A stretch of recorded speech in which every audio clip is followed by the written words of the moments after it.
Honorable Samantha Vidyaratna, you have 20 minutes. Order please. නියෝජ්‍ය කතානායක මූලාසන පැමිණෙනු ඇත.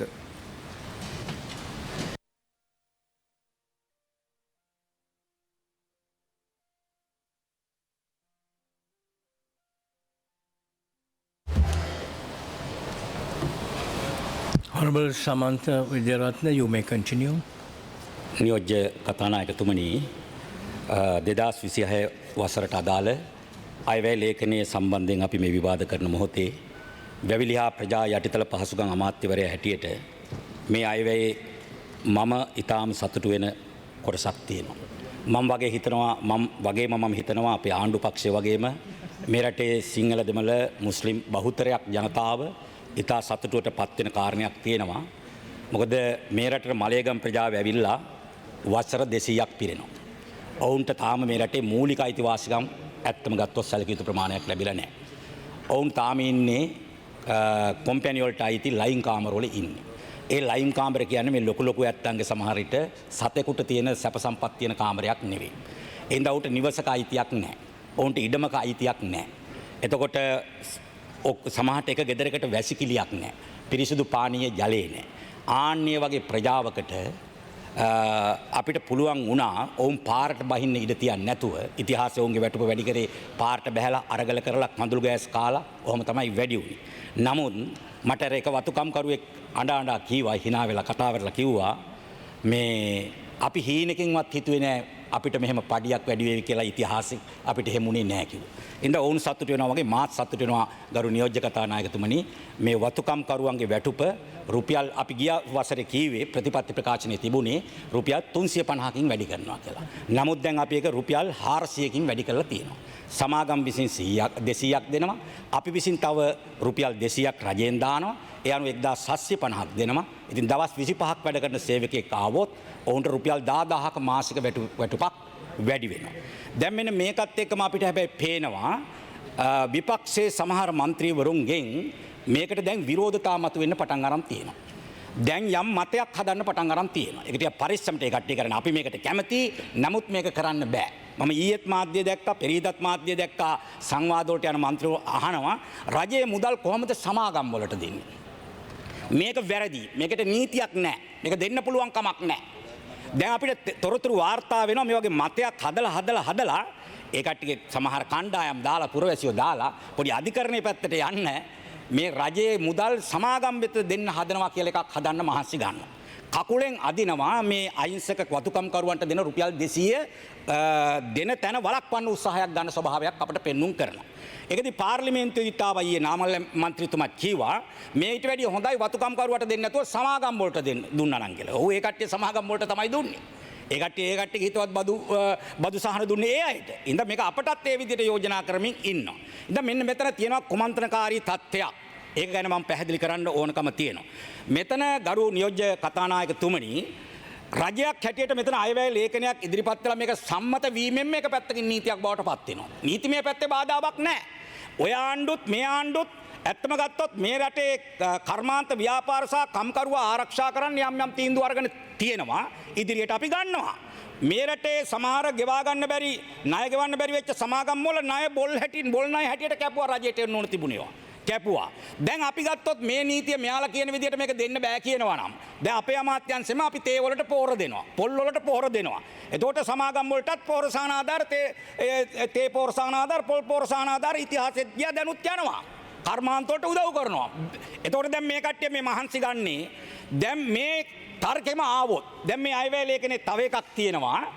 ආබාධ සහිත ප්‍රජාවට රැකියාවක් දෙනවා නම් පෞද්ගලික අංශය රජයෙන් රුපියල් 15000ක් මාසික වැටුපට දෙනවා කියලා උපරිම. එතකොට ඒක තර්කෙන් ආවොත් ඒකක් දෙන්න බෑනේ ඒක සමාගම් කොම්පැනි. එතකොට දැන් මේ තර්ක ගේන්නේ මේක නොදී ඉන්න තැනට. හැබැයි අපි කියන්න කැමති මේ රටේ වතුකම් කරු ජනතාව චලනය වෙන්න අවශ්‍ය නැහැ. බිය වෙන්න අවශ්‍ය නැහැ. අනිවාර්යයෙන්ම ජනවාරි මාසයේ ඉඳන් මේ කියන වැටුප අපි වතුකම් කරුවට ලබා දෙනවා කියන පණිවිඩය අපි කියන්න කැමතියි. දැන් මෙතන තියෙන ප්‍රශ්නේ මේ තියෙන්නේ කවුරුත් තේරුම් ගන්නවා මෙරටේ වතුකම් කරුවා තමයි දැඩි මන්ද පෝෂණයෙන් පෙළෙන්නේ රක්තහීනතාවයෙන් පෙළෙන්නේ ඒ සමාජ අසාධාරණයට ලක් වෙලා තියෙන්නේ ඉතින් ඒ වගේ ප්‍රජාවකට 200ක් දෙන්න හදනකොට මේ මහ ගොඩක් නෙවෙයි කතා නියෝජ්‍ය කතානායකතුමා රුපියල් 200ක් ඒකට කකුල් මාට්ටු දාන්න හදනවා. ආන්නේ අයට මම දැනගන්න කියන්නේ. ඔය නිල් කොළ ආණ්ඩු කරනකොට මගේ අමාත්‍යංශයේ පෙර හිටපු ඇමතිවරුන්ට ආවා ලෝක බැංකුවෙන් ණයක්. ඒකෙන් ගෙනාව ව්‍යාපෘතියක් ASMP කියලා ව්‍යාපෘතියක් ගෙනාවා නියෝජ්‍ය කතානායකතුමනි. ඒ ව්‍යාපෘතියෙන් ආධාර දුන්නේ වැවිලි ශේෂ්ත්‍රයේ සංවර්ධනයට. ඒ වැවිලි භෝග වලට අගය එකතු කරලා ව්‍යවසායකයන්ට කර්මාන්තකරුවන්ටත් යම් ප්‍රමාණයක් දෙන්න කිව්වා. මම මෙන්න කියන්නම් දීපු කට්ටිය කවුද කියලා. මෙන්න දීපු ඒවා අපි ලෝක බැංකුවට තාම මේ ණය ගෙවනවා. මේවා හැබැයි දීපු කට්ටියට දුන්නේ ප්‍රධාන හැටියට මේ ව්‍යවසායකයන්ට කර්මාන්තකරුවන්ට වැවිලි ප්‍රජාවට දුන්නු සල්ලි. මෙන්න මම මේ ලැයිස්තුව දිගයි මම ටිකක් කියන්න. ලෝක බැංකුවෙන් ලැබුණු ඒ ණය ආධාර අපි ආධාරයක් හැටියට දුන්නා. කාටද දුන්නේ? අනෝමා ඇග්‍රෝ බෙන්ඩ් ප්‍රොඩක්ට්ස් කියලා කම්පැනි එකකට දුන්නා. මේක හිටපු ප්‍රාථමික කර්මාන්ත අමාත්‍ය දයා ගමගේගේ නෝනගේ කම්පැනි එක. මේකට දුන්නා රුපියල් ලක්ෂ 149.5ක් දුන්නා. ලක්ෂ 149.5ක්. කම්පැනියක් නෑ, ගෙවන්නේ නෑ. ඔක තමයි ඇත්ත කතාව. ගෙවන්නෙත් නෑ. ඊට පස්සේ හිටපු අමාත්‍යංශ ලේකම් බන්දුල වික්‍රමනාරච්චිගේ පුතාට ලක්ෂ 82ක් දුන්නා. ඒ කියන්නේ දයාගමගේ ඇමතිතුමාගේ ලේකම්. ලේකම්ලා ඇමතිවරු ගැහුවේ ඒ විදියට දුන්නේ. ඊළඟට ඔන්න තව එකක්. අශාහි කන්ස්ට්‍රක්ෂන් ප්‍රයිවට් ලිමිටඩ්. කවුද මේ? රොසාන් රණසිංහගේ නෝනා. එයාගේ කම්පැනි එකට ලක්ෂ 180ක් දුන්නා. ලක්ෂ 180ක්. හිටපු නාවික හමුදාපති වසන්ත කරන්නාගොඩට ලක්ෂ 180ක් දුන්නා. ලක්ෂ 180ක්. ලක්කමා ඇන්ඩ් ඩන් බෙල් කියලා කම්පැනියක් තියෙනවා ප්‍රයිවට් ලිමිටඩ්. ලක්කමා ඇන්ඩ් ඩන් බෙල් කියලා කම්පැනියක් තියෙනවා. කාගේද මේ? ඔබතුමාලගේ පක්ෂයේ ලක්ෂ්මන් සෙනවිරත්නගේ පුතා හිටපු ඇමතිගේ පුතා DGPJ සෙනවිරත්නට තමයි මේ ලක්ෂ දුන්නේ 375ක් දුන්නා. ලක්ෂ 375ක් දුන්නා. සුවද එන්ටර්ප්‍රයිසස් කවුද අයිතිකාරයා? AWK බන්දුල. ඒ කවුද? මහින්ද අමරවීරගේ සහෝදරයා. එයාට දුන්නා රුපියල් ලක්ෂ 481ක්. මම අහනවා අහිංසක කම්කරුවට 200ක් දෙනකොට තමයි අමාරුව. දැන් මේ දීපු සල්ලි ගරු නියෝජ්‍ය කතානායකතුමනි මේක ඊළඟ කාරණේ තේරුම් ගන්න මේ සල්ලි වලින් මේ කට්ටිය බොහෝ දෙනෙක් කර්මාන්තයක් ව්‍යවසායක් කරේ නැහැ. එහෙනම් මේ දෙගොල්ල අවුරුදු 76ක් ආණ්ඩු කරේ කොහොමද? එක් කට්ටියක් ඇවිල්ලා කියනවා කොළ පාට කට්ටිය නිල් පාට කට්ටියට ගහනවා. නිල් පාට කට්ටිය කොළ පාට කට්ටියට ගහනවා. ඒක කිව්වොත් මෙන්න මෙහෙම. උන් හොරු කියා අල්ලපු හොරෙක් නැත. මුන් හොරු කියා දුන් දඬුවමක් නැත. උන් මුන් එකතු වී කාදමු රටක් ඇත. ඒ රට ඇතුලේ බත් කන හරක් ආයෙත් ඇත්තේ නැත. අපි ඒ හැටි කියන්නේ වෙනවා. ඒ රට ඇතුලේ බත් කන හරක් ආයි ඉන්නේ නැහැ. එහෙනම් දැන් ජාතික ජනබලවේගයේ ආණ්ඩුවක් ඇවිල්ලා තියෙන්නේ. එහෙනම් මේ කරපු දේවල් ඔබතුමා තේරුම් ගන්න. මේ මං කියපු ලයිස්තුවේ කට්ටිය මේකෙන් ව්‍යාපෘතියක් කරෙත් නැහැ. එතකොට ලෝක බැංකුව අපි ක්‍රමානුකූලව ණය දෙවන්න ඕනේ දීර්ඝ කාලව. ලෝක බැංකුව ඇවිල්ලා මේවා නිරීක්ෂණය කරලා ඒ කට්ටිය කිව්වා මේ ව්‍යවසාය ආරම්භ කරලා නැහැ, මේ කර්මාන්තය ආරම්භ කරලා නැහැ. එහෙනම් දීර්ඝ කාලෙ ගෙවන්න බෑ. ඒ වැරදි විදියට මුදල් පරිහරණය කරා නම් එක පාරට මුදල් ගෙවන්න කිව්වා. අපේ ආණ්ඩුව ආපු ගමන් අපිට බකට් එක ඇද්දා. අපි මොකද කරේ? අපි ඊට පස්සේ මුදල් අමාත්‍යාංශෙන් ලියුවා මේවා අපි ක්‍රමානුකූලව දීර්ඝ කාල නඩු දාලා අය කරලා දෙන්නම් අපට කල් දෙන්න කිව්වා. පහුගිය මේ අවුරුද්දේ 6 වෙනි මාසේ 2 වෙනිදා ලෝක බැංකුවේ ලියුමක් ආව මුදල් අමාත්‍යාංශයට කල් දෙන්න බෑ. ව්‍යාපෘති කරේ නැත්නම් රජයේ දුර්වලකමක්. ඒ වැය කරපු මුදල් වහාම ගෙවන්න නැත්නම් ලෝක බැංකුවෙන් ලංකාවට ආධාරය වන්නේ නැහැ. කිසි දෙයක් දෙන්නේ නැහැ. ඊට පස්සේ දැන් අපි මූල්‍ය වශයෙන් බංකොලොත් කරලා ලෝකේ කැත නාමයක් තියෙනවා. ලෝකේ අනිත් ආයතනත් ඒ වගේ දෙන්න ලෝක බැංකුව හිර කරා නම් අපිට ආධාරයක් උපකාරයක් ගන්න බෑ. ඉතින් මේ අතෙන් අස්සම් කරලා මගේ අතෙන් අස්සම් කරලා කැබිනට් පේපර් එකක් දැම්මා 2025 6:30 මෙහෙම ප්‍රශ්නයක් ආවොත් රටට බලපානවා. ඒ නිසා ඩොලර් ලක්ෂ 5,08,863ක් මේ මැති ඇමතුරුන්ගේ සමාගම් වලට ගියපු ණය ලෝක බැංකුවට ඉක්මනට ගෙවන්න භාණ්ඩාගාරයෙන් නිදහස් කරන්න කියලා. ඒ කට්ටියගේ සල්ලි අපි ගෙව්වා. දැන් හැබැයි උම්මුන් හොරු හොරකම් කරාට මේක නවත්තන්නේ නැහැ. දැන් නීතිපති හරහා දයාගමගේ ලට ඔක්කොටම නඩු දාගෙන යනවා. ආන්නේ එහෙම කරපු කට්ටිය මාධ්‍යට ගිහිල්ලා කියනවා වතුකම් කරුවට රුපියල් 200 දෙන්නේ කොහොම මොන නීතියෙන්ද කියලා අහනවා. මං අහනවා මොන නීතියෙන්ද මේක කළේ කියලා. එහෙම කියන්නේ කවුද? එහෙම කියන්නේ මං. ආයි මොකද්ද? ඒ හින්දා ඒක දැන් කියන්නේ ඔබතුමාමත් දැන් ඔබතුමාත් ගන්න උත්තරයක්. දැන් ගිහිල්ලා හර්ෂ මම දැක්කා කිව්වා මාධ්‍යයේ. ඉන්න හර්ෂ මම දැක්කා කියනවා මෙහෙම. හර්ෂ කිව්වා ගිහිල්ලා කවුද මනෝ ගණේෂන් മന്ത്രിතුමා කිව්වා මිලියන 500 ප්‍රමාණවත් නැහැ. මෙතනදී කිව්වා හර්ෂ මිලියන 500 ප්‍රමාණවත් නැහැ. කොහමද ඔක ගෙවන්නේ? ඕක කරන එකක් නෙවෙයි කියලා හර්ෂ කිව්වා. ඔබතුමා නෙවෙයි. ඔබතුමා කිව්වා කියලා හර්ෂ කිව්වා. එතකොට ඔබතුමා දන්නවද වතුකම්කරුවෝ කීයක් ඉන්නවද කියලා? වතුකම්කරුවෝ 1,40,000 ගාණක් ඉන්නවා කියලා එයාලා කිව්වා. කම්කරු අමාත්‍යංශයේ අර්ථ සාධක ලබන පාරිතෝෂික ලබන ලියාපදිංචි කම්කරු සංඛ්‍යාව RPC වතුවල ඉන්නේ 87,600යි. අපි මිලියන 5,000ක් දාලා තියෙනවා. ගෙවන්න පුළුවන් කමක් තියෙනවා. බොරු සමාජගත කරනවා. බොරු පිමිනවා තියලා මේ කට්ටිය. අහිංසක මිනිහෙකුට රුපියල් 200ක් දෙනකොට තමයි හුදාව තියෙන්නේ. ඒක අපි කියන්න ඕනකම තියෙනවා. ඒ හින්දා ගරු කතානායකතුමනි මෙන්න මේ தත්ත්වය අපි තේරුම් ගන්න ඕනකම තියෙනවා. අනිත් පැත්තෙන් මට බාධා කරන්න ඉඩ දෙන්නද? Okay, honorable. මට හිතෙන්නේ ඔබතුමාගේ වෙලාවෙන් ගන්න මගේ වෙලාවෙන් නම් අඩු කරන්න එපා. ඔව් නේ යන්න අපි ඉන්නවා. Honorable Mano Ganeshan, you have 15 minutes on your list for you. ඔව්. සද්දාවෙන් කියන්නේ. ඔව්. 200 දෙන්න ප්‍රශ්නයක් නැහැ. ඔව්. ඒකේ කොතරාරි මේ නීතිමය ප්‍රශ්නයක් තිබුණා නම් ඒක හදමු. පුළුවන් එකක් තියෙනවනේ. ආන්න ඒක කරන්න. ප්‍රශ්නයක් නැහැනේ. හොඳයි කරන්න. ගිහිල්ලා වැරදි මත හදන එකනේ ප්‍රශ්න තියෙන්නේ. නීතිය ප්‍රශ්න ඉතිවේ කියලා සත්‍යයක් පත් කරලා ඉච්චරයි. නමුත් ඒක හොඳයි. ඒක කරන්න. ඔව්. කරන්න. හරි හරි. හොඳයි බොහොම ස්තුතියි. ඔව්. ඔය කතාව කියන්න. සමන්ත වෛද්‍යරත්න ඇමතිතුමා ඒකේ ගරු නියෝජ්‍ය කතානායකතුමනි. දැන් මෙහි රජයේ මුදල් අරගෙන අම්මගේ අප්පගේ සොහොන් හැදුවා කට්ටිය. ආච්චිගේ මුත්තගේ සොහොන් හැදුවා නාමල් දන්නේ නැතුවට. හමුදාවේ කට්ටිය දාලා හැදුවා රජයේ මුදල් දාලා. වත්තුකම් කරුවට 200ට දෙනකොට තමයි ප්‍රශ්නේ. ආබාධිත ප්‍රජාවට රස්සාවක් දෙන්න රජයෙන් මුදලක් දැම්මම තමයි ප්‍රශ්නේ. ඉතින් මේ විදිහට හොරා කාපු කට්ටියට දැන් ඇත්ත රිදෙන එක මොකක්ද දන්නවද මේ තියෙන ප්‍රශ්නේ? දැන් දන්නවා යාළගේ පදනම් තව බිඳ වැටෙනවා කියලා. වතුකම් කරු ජනතාව රජයේ සම්බන්ධයෙන් පැහැදෙනවා කියලා දන්නවා. ඕක එනකොට එතෙන්ට රිදෙනවා. ඒකට ඉතින් අපිට කරන්න දෙයක් නැහැ. ඔබතුමාලට මේ කරන්න තිබිච්ච දේවල් නේ. කරපු නැති එකට අපිට කරන්න දෙයක් නැහැ. ඊළඟට මම කැමති අයවැය ගැන තව යමක් කාරණයක් ඔබතුමා තේ ඉදිරියේ මේ කියන්න. ගරු නියෝජ්‍ය කතානායකතුමනි.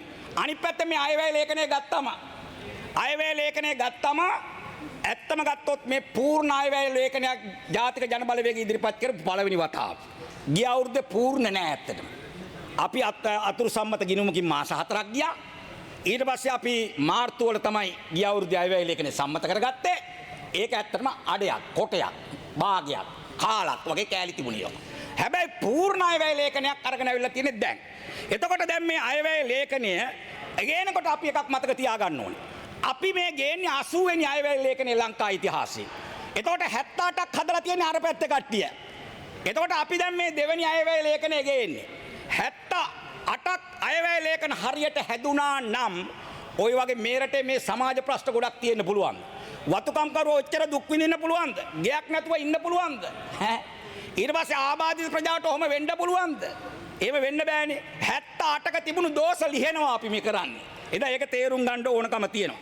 අනිත් එක දැන් ඒ කට්ටියගේ 78 වසරේ අයවැය ලේඛන ශක්තිමත් විදිහට හැදුවා නම් මීට කලින් පොහොසත් රටක් හැදෙන්නේ. මිනිසුන්ට ලස්සන ජීවිත එන්නේ.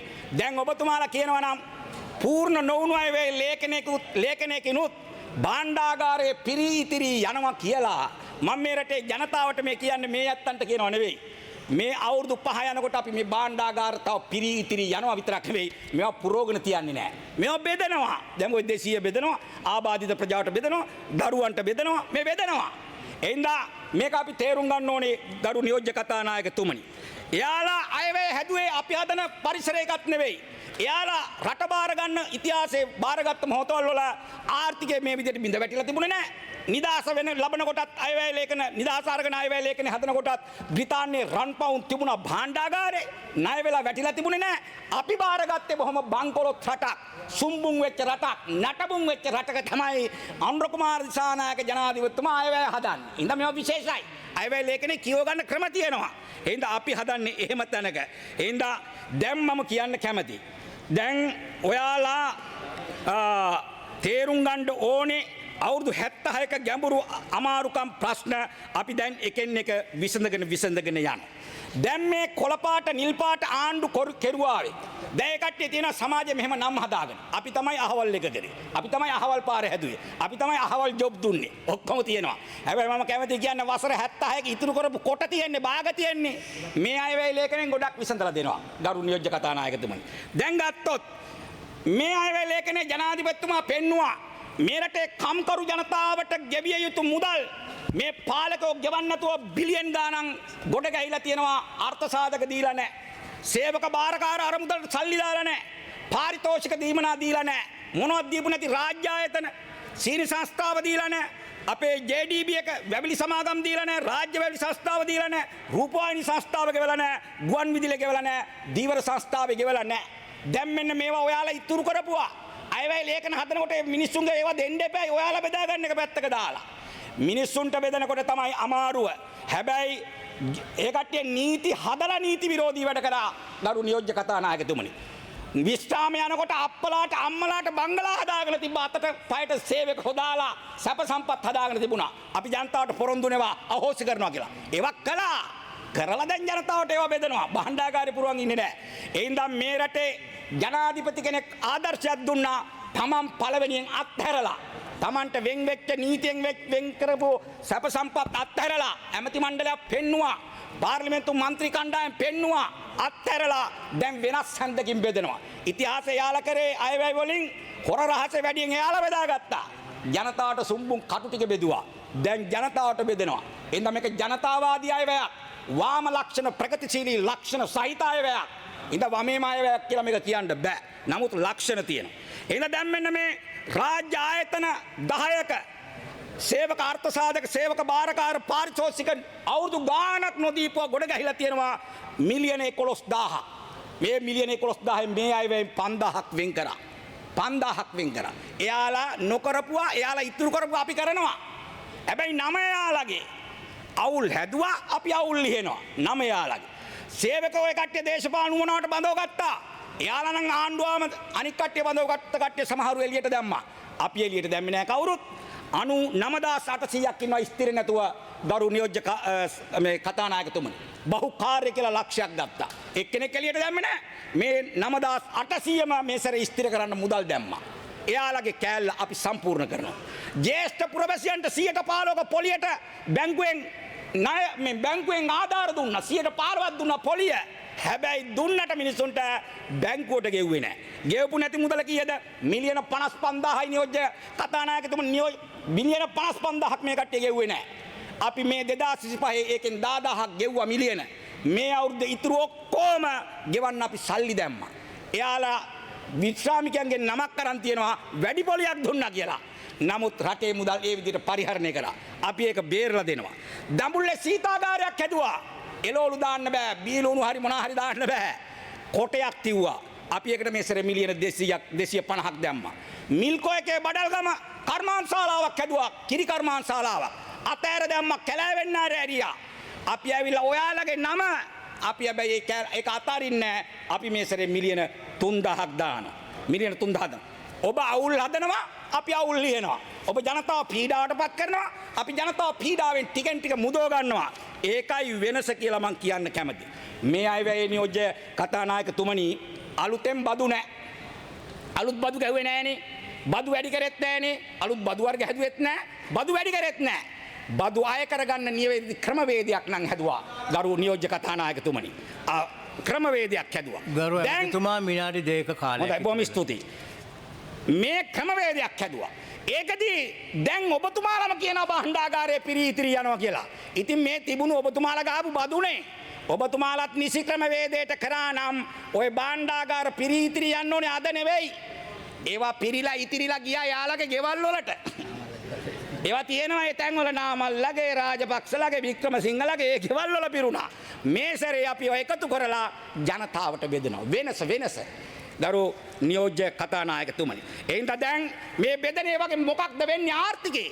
මේවා බෙදනකොට ජනතාව අතරට යනකොට ආර්ථිකේ ප්‍රසාරණය වීමක් වෙනවා. වතුකම්කරු අය අතට යන 200 ඒක ආපහු වෙළඳ පොළට ඒවි. ඒ මිනිසුන් දරුවන්ට උගන්වන්න එක යොදවාවි. ඒ වතුකම්කරුවගේ බඩගින්නට එකෙන් උත්තරයක් ඒවි මාසෙට 10000ක් වැඩි වෙනකොට ඒවා වෙළඳ පොළට එනවා ප්‍රසාරණය වෙනවා ආර්ථිකයේ ඉදිරි ගමනක් යනවා එහෙනම් ගරු නියෝජ්‍ය කතානායකතුමනි මේක මෙයාලට තේරුම් ගන්න බැරි කමක් නෙවෙයි මෙයාලා සමාජ ගැටලු හැදුවා අපි සමාජ ගැටලු ටිකෙන් ටික විසදෙනවා දැන් කියනවා පොරොන්දිෂ්ඨ කරේ නෑ කියලා මම මේ රටේ ජනතාවට මතක් කරන්න කැමතියි තාම අපි එක පියවරයි තිබ්බේ තව පියවර 4ක් තියන්න තියෙනවා තාම වසරයි ගෙවුනේ තව වසර 4ක් යන්න තියෙනවා ඒ 4 යනකොට ඔය ප්‍රතිපත්ති ප්‍රකාශනයේ තියෙනවා එකින් එක ඉෂ්ට වෙනවා මෙයාලා කලබල වුණාට ජනතාවට කලබල වෙන්න ඕනේ නෑ කියලා මම කියන්න කැමතියි ඒ හින්දා ඒ වගේම අපි තේරුම් ගන්න ඕනේ මම මුලින්ම කිව්වා මේ රටේ ඉතිහාසයේ පාලකයන්ගෙන් යමක් ලබන්න නම් මේ රටේ සාමාන්‍ය මිනිස්සුන්ට මොකද වුනේ? සාමාන්‍ය මිනිස්සුන්ට වුනේ පාරට බහලා ඉල්ල ගන්න. වතුකම්කරුව පාරට බැස්ස මං බබා කිව්වා.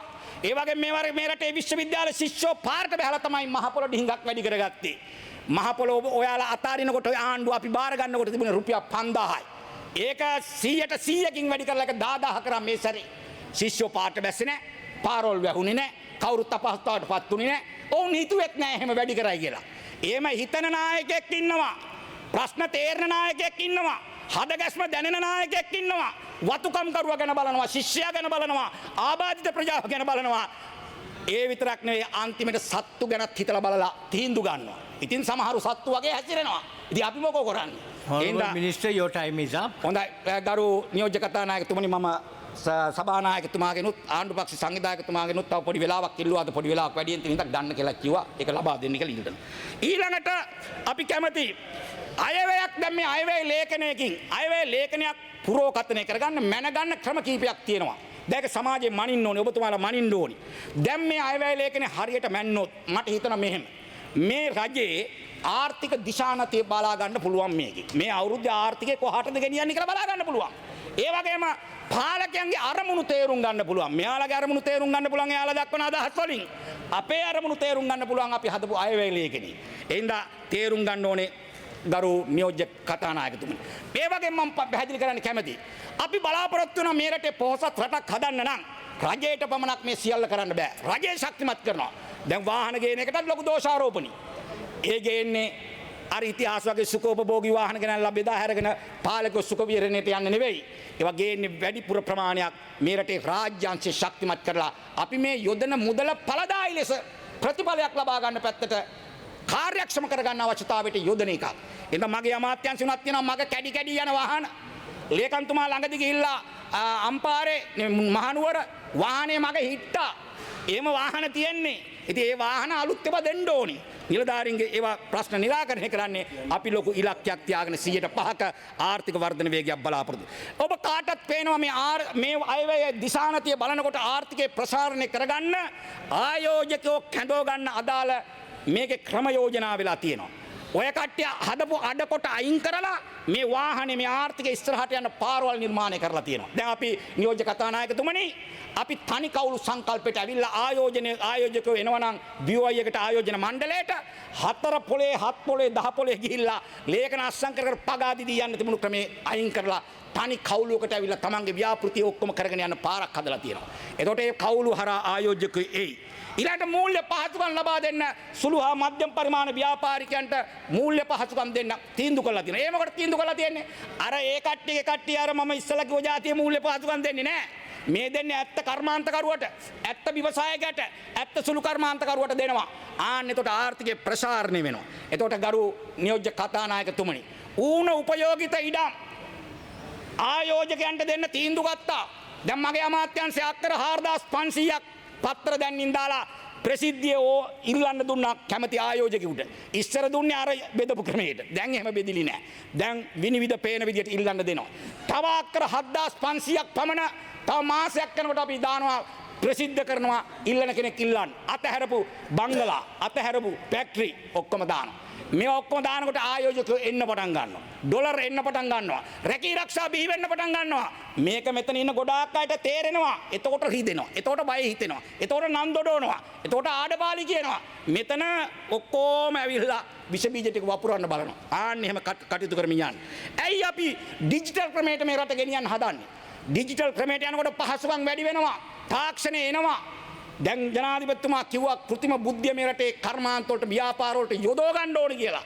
ඒ යොදවනකොට මේ ඉස්සරහට යනවා. මේ අඩකොට ඔක්කොම අයින් කරනවා. sannivedanaye පුළුල් කරනවා. මාර්ග පද්ධතිය සකස් කරනවා. මෙන්න මෙහෙම කරාම අපේ රටේ ආර්ථිකය පුළුල් වෙනවා. අලුත් රැකී ආරක්ෂා අවස්ථා උදා වෙනවා. ඉඳ දෙවැනි වසරේ පූර්ණ අය වැය ලේඛනයේ අපේ විශාල බලාපොරොත්තුවක් තියෙනවා. ආර්ථික සංවර්ධන වේගය 100% පන්න ගන්න ඕන කියලා බලාපොරොත්තුවක් තියෙනවා. ජනාධිපතිතුමා කිව්වා මේක 107 දක්වා ගේන්න ඉදිරි අවුරුදු වල කටයුතු කරන්න ඕන කියලා. ඒවත් එක්ක කරන්න. ඒ නිසා ඒක මෙයාලට තේරෙන්නේ නැතුව නෙවෙයි තේරෙනවා පොඩි දේශපාලන කුහකකම් ටිකක් එනවා. එයාලට කරගන්න බැරි වෙච්චවා මේවා කෙරෙනවා කියනකොට දැනෙනවා රිදෙනවා. ඉතින් ඔයාලා කරගත්තේ ඔයාලට අනුර කුමාර ජනාධිපතිතුමාගේ ආණ්ඩුව කරන්නේ මේ රටේ ජනතාවට. දෙකේ වෙනස ඒක කියලා Honorable මම Minister, තේරුම් you have කරන්න 2 කැමතියි. more minutes. හොඳයි මම අවසන් කරනවා. ඒ වගේම මම කැමතියි කියන්න දැන් මේ රටේ ඔය මේ රටේ ජනතාව පෝලිං වල මැරුණේ යාලගේ කාලේ ඒ පෝලිං ගැන නෙවෙයි මම මේ කියන්නේ. අපේ රටේ කරාපිටිය බැලුවත් කොළඹ බැලුවත් නුවර බැලුවත් පොළොන්නරුව බැලුවත් දිග පෝලිමක් තියෙනවා හදවත් සැත්කම් කරගන්න. බයිපාස් එක කරගන්න. ඉඳ පෝලිමේ ඉන්න ඕනේ අවුරුදු ගණන්. සමහර මිනිස්සු මැරෙනවා. ඉඳ මේක මානසිකවාදී අයවැයක්. ජනතාවගේ පැත්තෙන් හිතලා සමාජ ප්‍රශ්න හිතලා මහල් 16කින් යුක්ත හෘද සැත්කම් කරන්න පුළුවන් නවීන මේ හෘද රෝහල හදන්න මිලියන 11000ක් වෙන් කළ මේ අවුරුද්ද මූලික වියදමයකට ලබා දෙනවා. ඉතින් ලබා දෙනවා. සමාජ ප්‍රශ්න විසඳන්න. ඒ කට්ටිය කාලේ ඒ කට්ටියගේ ප්‍රශ්න විසඳගත්තා. ඒ හින්දා අපි ඒ විදිහට කරමින් යනවා. රැකී ආරක්ෂා 75000ක් දෙනකොට අඩු ගානේ අහිංසක බම්බු මේ අර බම්බු ගේට්ටුව රේල් පාට දාපු මිනිස්සුන්ට ගාන වැඩි කරගන්න බැරි වෙච්ච ආණ්ඩු දැන් වැඩි කරනකොට රිදෙන එකට කරන්න දෙයක් නැහැ. අවසාන වශයෙන් මම කියන්න ඕනේ මේ රටේ ජනතාවට මේ කාරණේ කියන්නේ. මෙයාලට කියලා තේරුමක් නැහැ ඇත්තට ගරු නියෝජ්‍ය කතානායකතුමනි. දැන් මේ විදිහට හොඳ ගමනක් යනකොට මේ ගමනට උදව් කරන්න ආශිර්වාදය කරන්න ශක්තිය දෙන්න කියලා මම ඉල්ලීමක් කරනවා. කකුලෙන් ඇදලා වෙට්ටු මාට්ටු දාලා වට්ටන්න උත්සාහ ගන්න ඕනි නෑ. ඉතිහාසෙත් බුදුන්ට ගල් පෙරලපු කට්ටිය හිටියා වගේ මෙතනත් මේ ආණ්ඩුවක් හොඳ ගමනක් යනකොට ගල් පෙරලන කට්ටිය ඉන්නවා. බකට් අදින්න බලන කට්ටිය ඉන්නවා.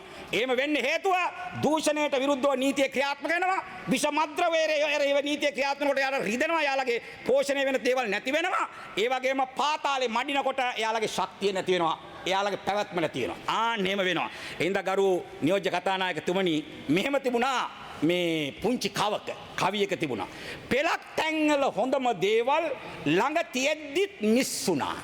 පෙලක් තැන්වල හොඳම දේවල් ළඟ තියෙද්දිත් මිස් වුණා. එහෙනම් මිස් කරගන්න එපා. බුදුන් දැකලා දේවදත්තට නිවන් යන්නට බැරි වුණා. බුදුන් දැකලා දේවදත්තට නිවන් යන්න බැරි වුණා. එහෙනම් මම මේ රටේ ජනතාවට කියන්නේ ගල් පෙරලන කට්ටිය ඉන්නවා, බකට් දාන කට්ටිය ඉන්නවා, කකුල් මාට්ටු දාන කට්ටිය ඉන්නවා. හැබැයි ඔබ මේ රජයත් එක්ක ශක්තිමත්ව ඉන්න අනිවාර්යයෙන්ම පොහොසත් රටක්, ලස්සන ජීවිතයක් මේ රටේ ජනතාවට ලබා දෙනවා කියන පණිවිඩය ලබා දෙනවා කියන එකඟතාවයේ පණිවිඩය නැවත නැවතත් තහවුරු කරමින් නවතිනවා. බෙහෙවින්ම ස්තුතියි.